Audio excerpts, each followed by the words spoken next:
All righty, welcome back for another episode of Two Plane Sports. Today, we're recording this. It's Selection Sunday.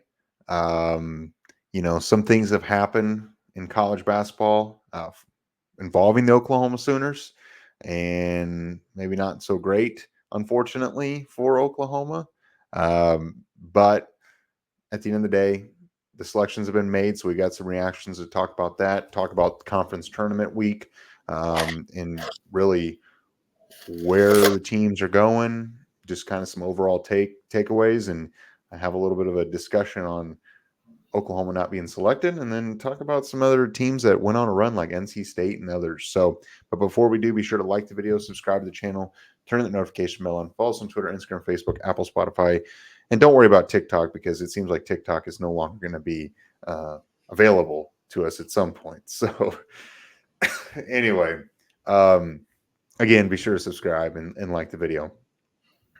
So we might as well lead off with Oklahoma, number 1 overall seed in the NIT before they declined it. First team, the 69th team in the field. Oklahoma is not selected. Brandon, I'm going to turn it over to you and let's hear your thoughts.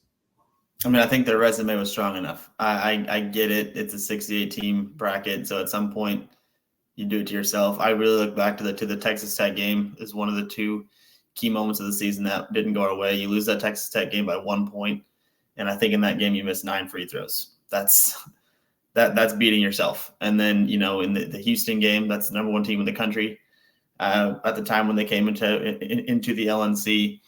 You're in that game the whole time. Should have went to overtime. The ball kind of squirts out. I don't understand how we couldn't get a rebound there. Houston's the game-winning shot. You win either one of those games, I think you're for sure in. That being said, with what we did already in the season, beating Iowa State, we've won 20 games. I think this team still should have been in. I think the two teams that got in over Oklahoma that I really don't understand, I don't think I'll ever be able to make sense of it, is Michigan State, who lost 4 of 5. They lost 4 or 5 going into to end the regular season. They won 1 game in the Big Ten tournament, but I mean they didn't end the season strong. They had 2 ranked wins. They beat Baylor. They beat the Illini, but they got hammered by everybody else.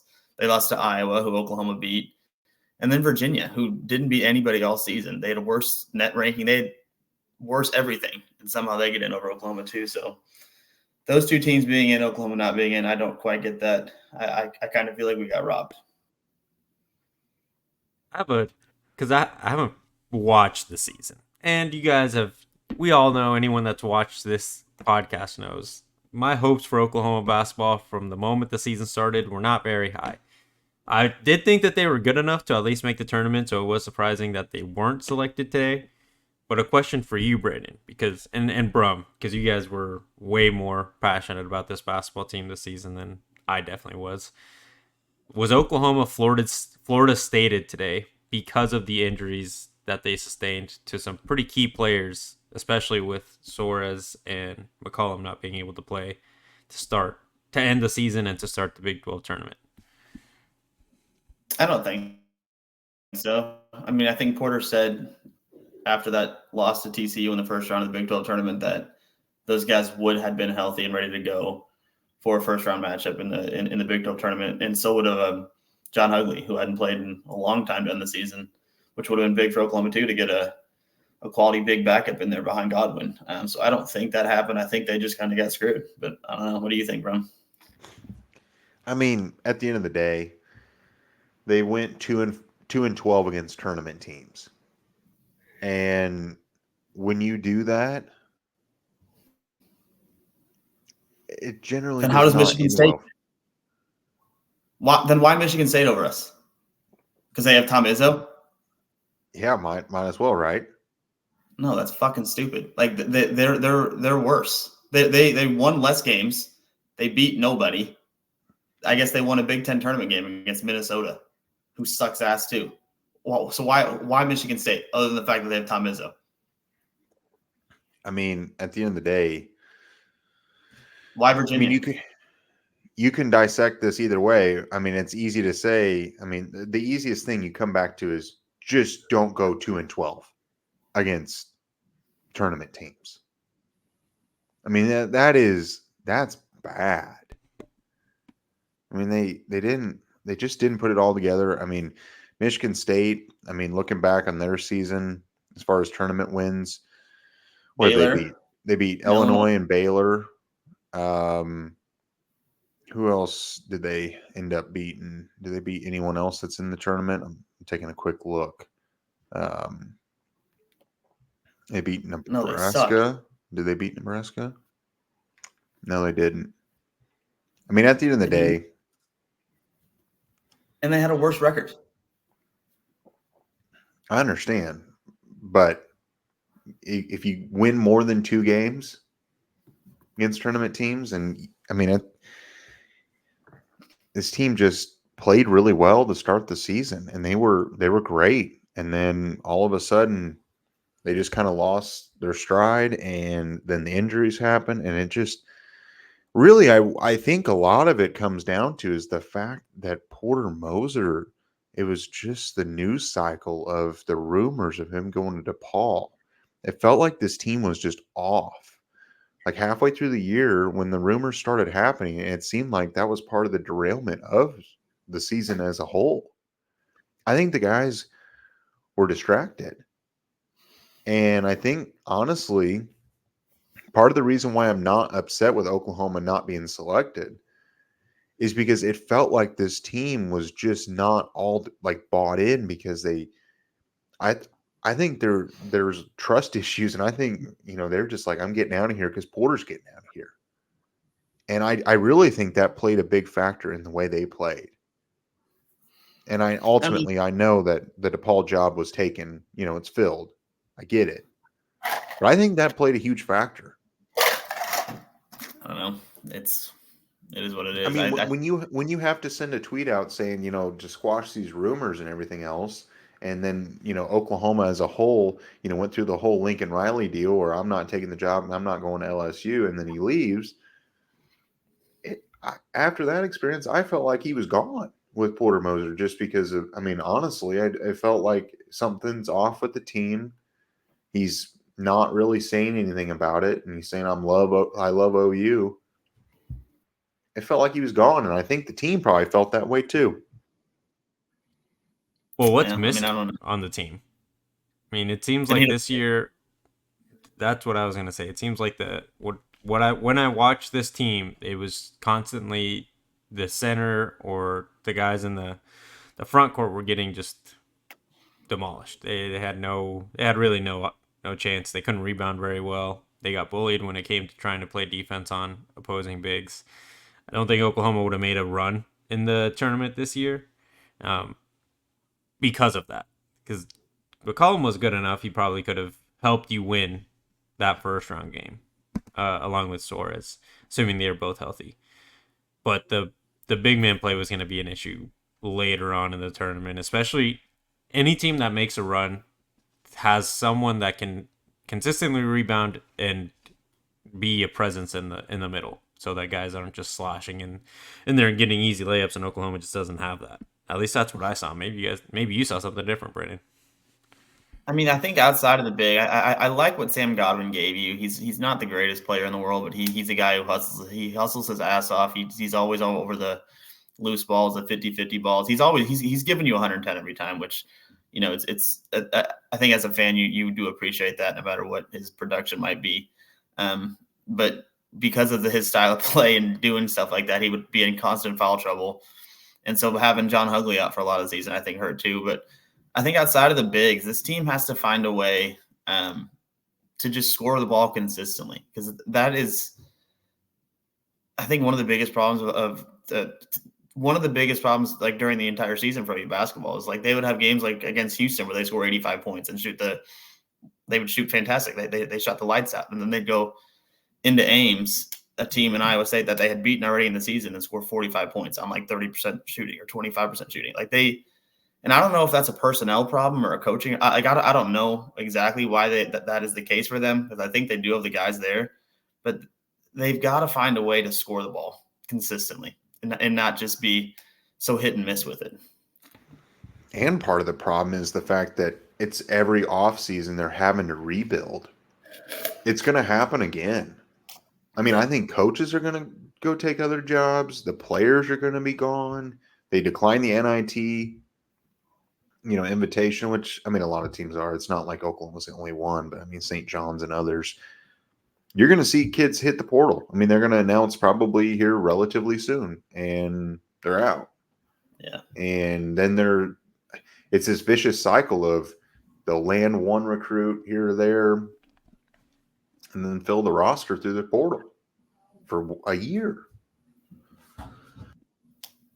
That does, at some point, you got to look at Porter and be like, what are you doing, or what is missing that you just can't manage to at least keep a starting five?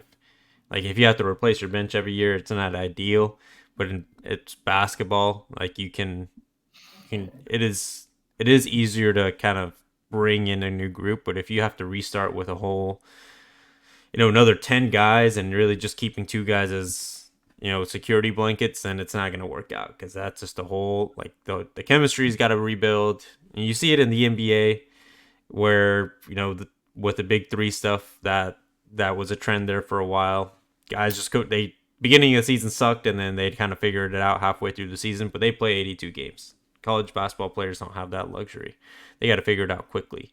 And again, having to replace that many just does not seem feasible for a team that needs to at least be not mediocre. You can't be mediocre again next season. Porter is easily gone. I mean, this year they declined their invitation to the NIT, like you mentioned, but last year they didn't even get the invitation. Mm-hmm. You got to be able to make the tournament next year and get at least 1 win. 2 would definitely keep his job secure. You can't miss the tournament every year and think you're going to keep your job. Even if Oklahoma isn't a premier basketball school, it's still a big university where maybe an up-and-coming coach will look at an opportunity and be like, if I can put Oklahoma at a place where they might be seen as, what Chicago Loyola was with Porter, then, they get taken seriously, and then they get to move up. Like, at this point, the Oklahoma basketball head coaching position is a stepping stone. And it sucks to say, but it is, until you find someone that is in love with the university and will stick around like Bob did for the football team and build that program up to what we all know football to be now. Like Lon Kruger did?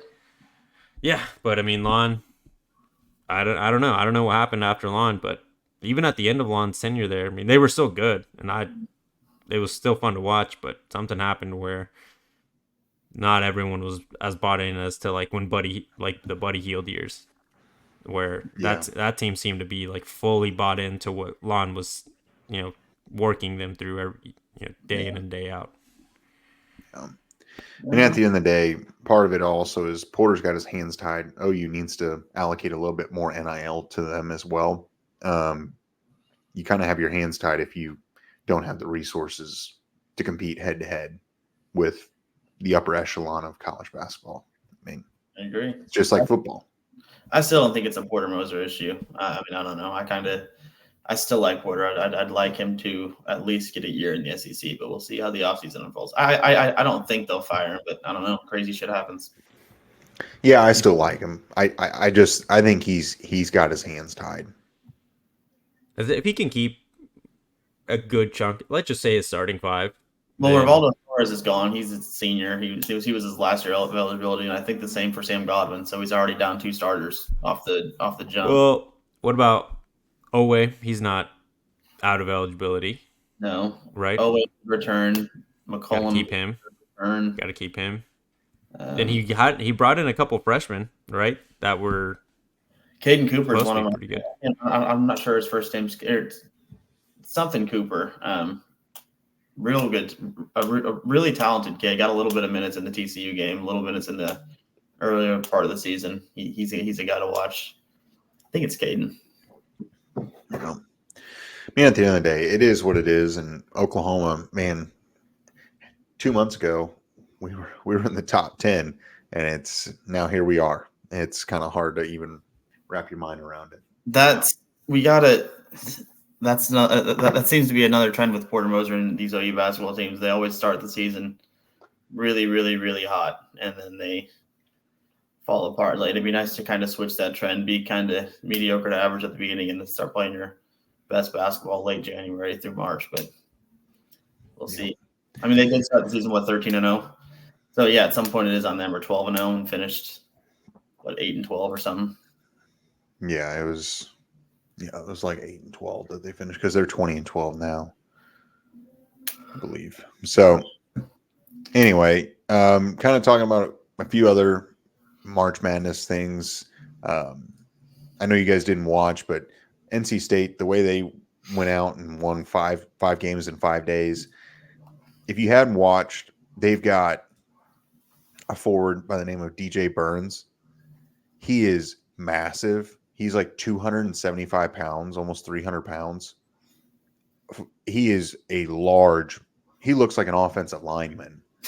And he played, I think he dropped 20 against Carolina. And then they had DJ Horn, who had 29. He played out of his mind. He's a guard for him. NC State played well. Florida Atlantic stumbled, which was kind of ridiculous. Did you see the end of the Yale Brown game? I did not see that one. Dude, I think Yale won against Brown, but they were down 6 with 25 seconds to go. So Brown really screwed that one up. But great ending to a great college basketball game. Temple almost did the exact same thing as NC State. They were on the similar path to play. I think it was 5 games in 5 days, just like NC State, but they fell short in the final earlier today. Which I was watching that because I thought if Temple lost, we were in for sure, and it wasn't the case. I'll tell you what, Kansas basketball, they're going to be on upset alert. Oh, quickly. They're playing Samford in the first round. I don't know if Samford can beat them, but I honestly think I'm going to pick Samford in my bracket. I'm not even playing out. You're not? No. Boycotting the tournament? I'm not watching a lick of the tournament. It's stupid. I'm going to watch. I'll probably watch the Michigan State game and hope they lose by 1,000. So you're boycotting the bracket, huh? We'll watch the Michigan State game and watch them lose by 100 in the first round. It'd be like, good job, assholes.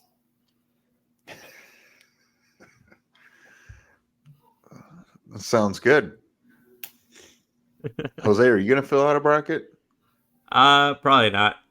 Like I said, I barely watched Oklahoma basketball. And I definitely didn't watch any other college basketball outside of like when it was on at a restaurant I'd be sitting at. But I mean, we'll see. I might change my mind tomorrow and be like, you know what, screw it. Let's see. Do one of those brackets.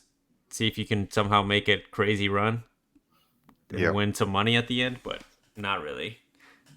I'm not sold on that yet. Brandon, if you had to pick a winner right now, who would it be? Who gives a shit? That's who I pick. Because it's not Oklahoma. Pick who gives a shit. I don't think we were going to win the tournament. If we had got in, I would have watched it. I would not have boycotted the tournament. I would have watched it all the way through. I would have picked Oklahoma probably to win their first round game, depending on where they seeded us, and then we'll see. But no, I don't care. I don't care at all. Maybe Iowa State. How far do you think Oklahoma could have made it? Well, it depends on how it all would have worked out. Because it all depends at basketball. Like, how do you think it could have gone? If you put us in the, a 9-8, I think we win that game. And then if we're in a bracket with Purdue as the, as the team you see next as the 2 seed or whatever, I think there's a legitimate chance you beat Purdue. Just because I think I do. I really do. They suck when it matters. They suck when it matters almost more than anybody in the country. They do. They choke every single season. All they have is a big, tall asshole who needs to leave anyway. Zach Edey, all he does is stand there and be 7'12", and he's not good. That's all he does. He's 7'12" and stands there and gets rebounds and throws it back in. And if you touch him, it's a foul. Wisconsin beat their ass, and they don't have anybody near Zach Edey's size. Purdue is, I think. I hate them. They're so overrated. As soon as Zach Edey leaves, that whole team is trash. So, yeah, I think if you played Purdue, you could have won that game. And then who knows? Then you're in the Sweet 16. Porter Moser has been known to go on runs in this tournament. I don't know. That was my ideal matchup, is to end up in a bracket with Purdue and just See what happens. But in that hypothetical matchup, Oklahoma could not stop Zach Edey. He would score 50. No, Sam Godwin would have fucking played with heart. Purdue chokes when it mattered. They lost to Wisconsin. Wisconsin has a bunch of us running out there and beat Purdue's ass. Well, a lot of teams didn't win their tournament. Yeah, Houston didn't. though. Purdue didn't. Houston lost to a very, very, very, very, very, very, very good Iowa State team. Okay, and then North Carolina didn't. They suck too. That's what I'm saying. It could have been. You're telling me that in a world, there's a world out there where Oklahoma makes it all the way to the Final Four, maybe even the championship. You always got to believe. That's why I wanted this team to go in. And that's why I got so mad at Brum early. Before we started recording, Brum's one of those guys on Twitter who was I would have definitely picked whatever team we played in the first round. There are Oklahoma fans who were excited, or who maybe not excited, but that didn't want this team to make the tournament because they thought we would have got drubbed in the first round or hammered in the first round. That's the biggest bullshit mentality in the history of sports. If you're a fan, like, how can you sit there and root for that? Because I promise you, if it were football and Oklahoma were going into a college football playoff matchup and they weren't favored, if they had some injuries, let's say the starting quarterback's out. Let's say that the Sooners are a playoff team, or they should be a playoff team, but Jackson Arnold is out. Every single OU football fan in the country, in the world, is still going to want that team to make a playoff berth because they're going to believe. They're going to be like, well, JA's gone, but we can still make some shit happen. I just don't understand why that same doesn't carry over for other sports programs. I'm not saying I was happy that they were left out, but I would have picked the other team to win in my bracket. You're describing Florida State in this playoff scenario, right? We got Florida Stated.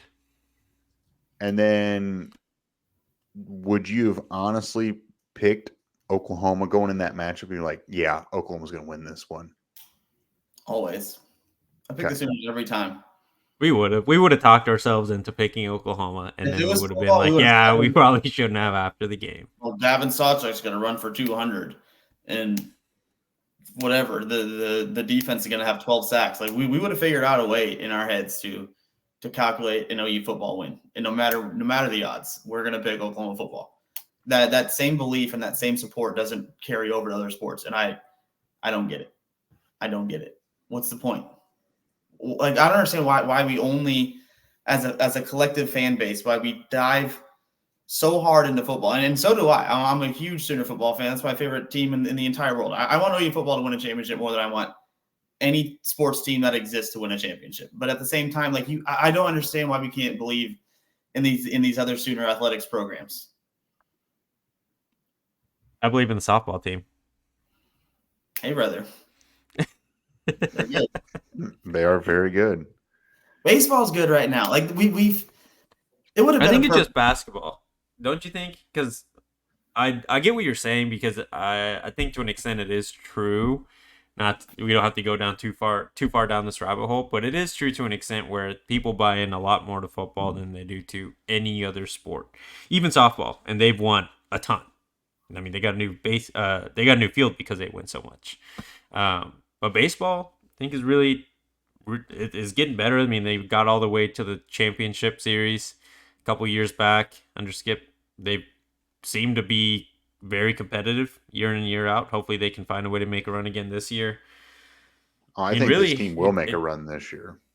It's just basketball for whatever reason. People, and that, I mean, me included, because I'm one of those people, just can't get behind this team. I don't know why. It's just, I genuinely think it's just a very boring brand of basketball. Because if we were more exciting, like in basketball, there's one and done. Like, the last time Oklahoma had an excitement around basketball was Trae Young, the Trae Young year.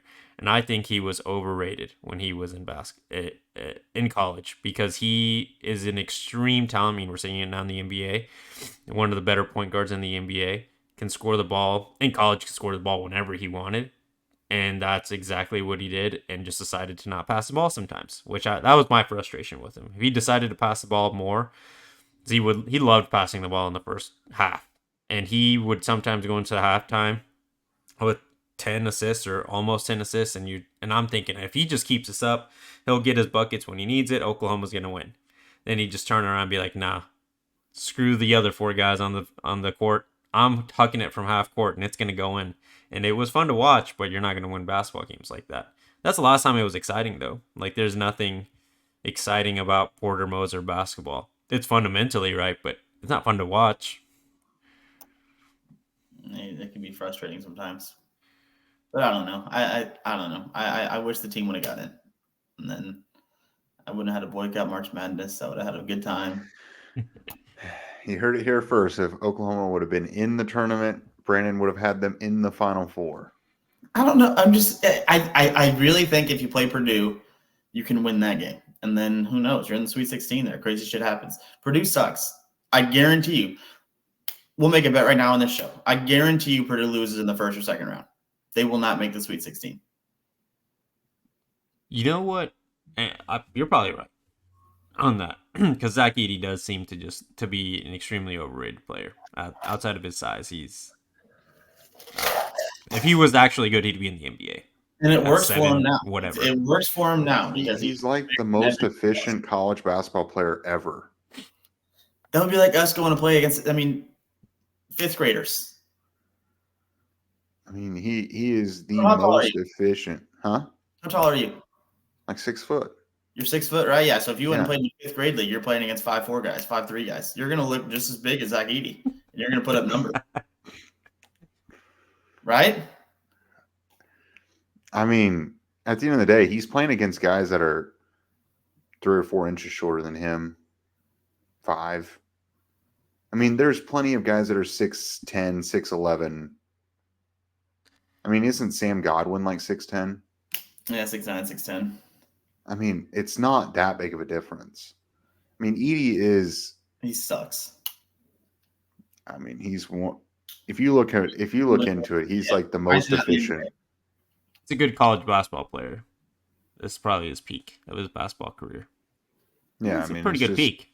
It's just like Tyler Hansborough. He was absolutely fantastic at North Carolina. There's just better college players than NBA players. And the NBA is more shooting threes, and the ED doesn't do that. I would love to see Porter Moser go into next year and say, you know what, screw it. I'm just going to let all these exciting players that might not be the most fundamentally sound when it comes to my system go out there and just play backyard basketball. It's 5-on-5. It's a game they grew up playing. That's why they're playing at the collegiate level. Let them figure it out. Coach them, make sure they don't get in foul trouble. Kind of just coach them on discipline. And then, like Dayton Forsyth is a kid that's currently committed to Oklahoma.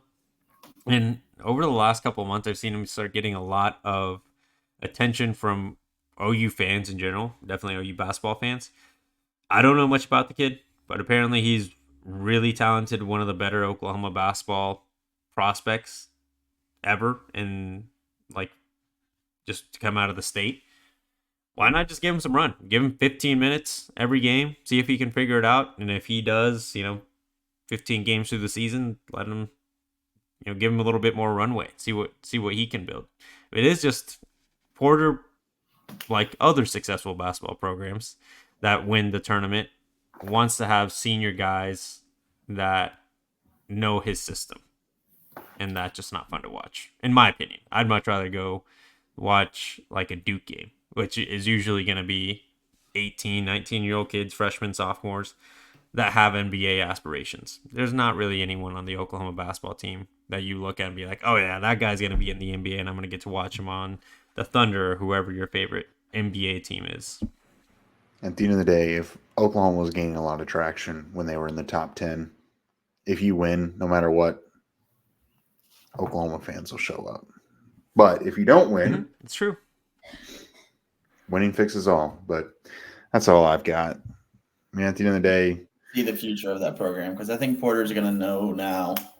He's 0 for 3 in the tournament. I think he knows that seat's a little warm. I think he's got it. It's time now. We've all got some extra time on our hands, Porter. Bring us in as consultants. We don't have summer plans yet. Let us know. Brandon will just call play 4 every time. So It worked at the Huff. yeah. Lead at the Huff. All right. Well, that's all I've got. Brandon, any video challenge? Yeah, just we're gonna shout out the weekends that the baseball and softball teams had. Obviously, softball is a well-oiled machine. They do what they do. They hammered Tech 3 games. Pretty cool to see. But for baseball to go into Fort Worth, into TCU, the number 12 team in the country, and take 3 games from them, it's pretty impressive. It's pretty strong. They're now, I think, 5 or 6-0 in the Big 12, only undefeated team in Big 12 play. So they sit atop right now of the Big 12 standings. Skip Johnson's got those boys humming a little bit. So just shout out those guys and gals. And shout out the women's basketball team. We did just spend 30 minutes bitching about how much Porter kind of stinks. But the women's basketball team has figured it out. They're actually good at the sport. Hopefully they can make a run in their tournament. That's the tournament I'll watch. Sounds good. Well, if you made it this far, be sure to like the video, subscribe to the channel, turn the notification bell on, follow us on Twitter, Instagram, Facebook, Apple, Spotify, and not TikTok. Not TikTok. TikTok, YouTube Shorts. YouTube Shorts. So be sure to like the video, subscribe, and we'll catch you guys next time.